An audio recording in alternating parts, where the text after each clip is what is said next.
आपदा में मौत का आंकड़ा 50 के पार पहुंचा। उत्तराखंड के तपोवन में कल 13 शव और निकाले गए, जिसके बाद मौत का आंकड़ा 51 हो गया। 7 फरवरी को चमोली में आपदा आई।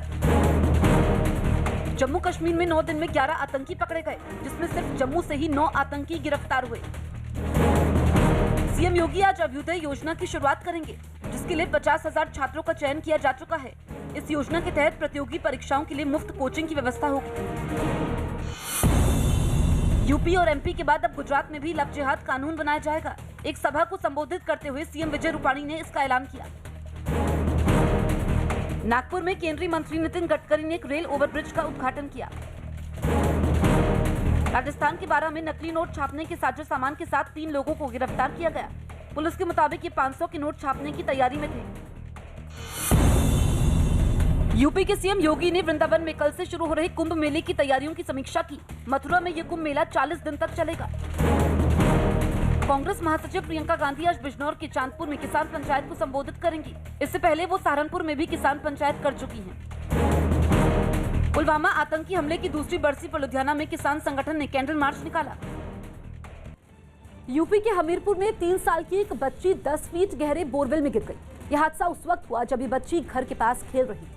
हादसे की जानकारी मिलते ही पुलिस और प्रशासन की टीम वहां पर पहुंच गई और बोरवेल में फंसी बच्ची को निकालने की कोशिश तेज कर दी। सबसे पहले बोरवेल के नजदीक ही एक बड़ा गड्ढा खोदने का काम शुरू किया गया और फिर एक आदमी उस गड्ढे में जाकर बच्ची को निकालने की कोशिश करने लगा।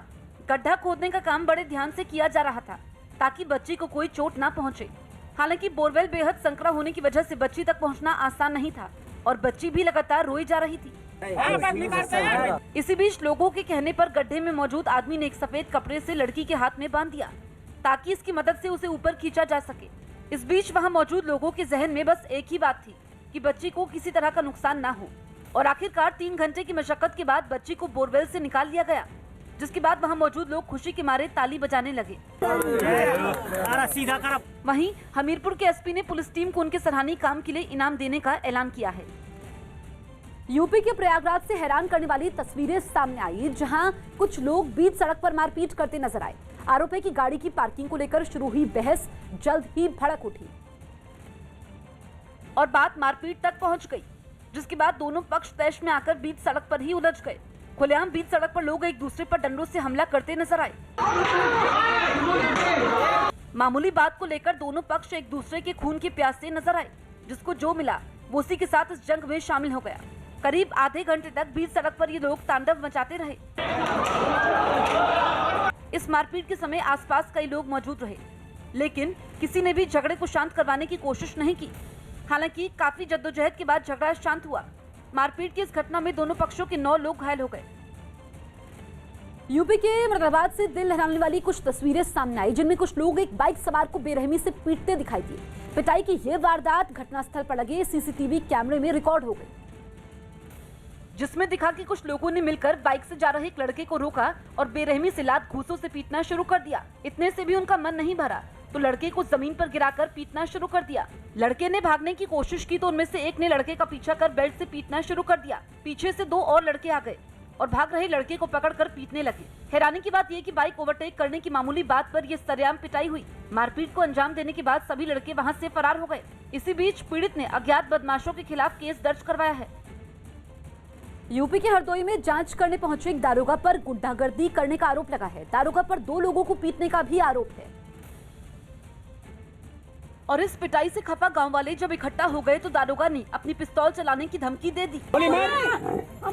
मारना औकात तुझे दिखाऊंगा ना। इसके बाद गांव वालों पर धौंस दिखाने के लिए दारोगा ने हवा में फायरिंग भी की। गोली मार रहा हो तुम।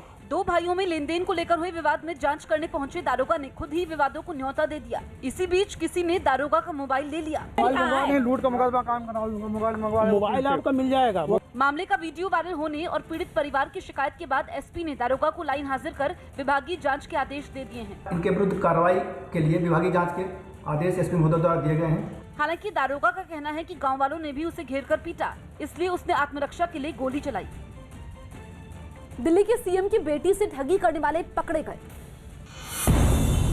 दिल्ली के सीएम केजरीवाल की बेटी के साथ ऑनलाइन ठगी करने के आरोप में 3 लोगों को गिरफ्तार किया गया। आरोपियों की पहचान कपिल, मानवेंद्र और साजिद के तौर पर हुई। कर्नाटक की डिप्टी सीएम लक्ष्मण साउदी ने राम मंदिर के लिए 10 लाख रुपए दान दिए। ग्रेटर नोएडा में पुलिस ने मुठभेड़ के बाद 3 गौ तस्करों को गिरफ्तार करने का दावा किया। इनमें एक इनामी बदमाश भी शामिल है। जयपुर में आरएसएस नेता इंद्रेश कुमार बोले, दुनिया से पाकिस्तान का वजूद ही मिट जाएगा। पंजाब के होशियारपुर में बीजेपी नेता पर हमला करने का आरोप किसानों पर लगा। यूपी के प्रयागराज में पार्किंग को लेकर 2 पक्ष आपस में भिड़ गए, जिसमें 9 लोग घायल हो गए। यूपी के रायबरेली में सीओ अंजनी कुमार शिवपाल यादव के पैर छूते दिखाई दिए। ये वीडियो सोशल मीडिया पर वायरल हो गया। हैदराबाद में डीआरडीओ के चीफ जी सतीश रेड्डी ने long range surface to air missile भारतीय नौसेना को सौंप दी। ये मिसाइल डीआरडीओ और आईआई इजराइल ने मिलकर तैयार की है। राहुल गांधी पुदुचेरी में 17 फरवरी से चुनाव प्रचार शुरू करेंगे।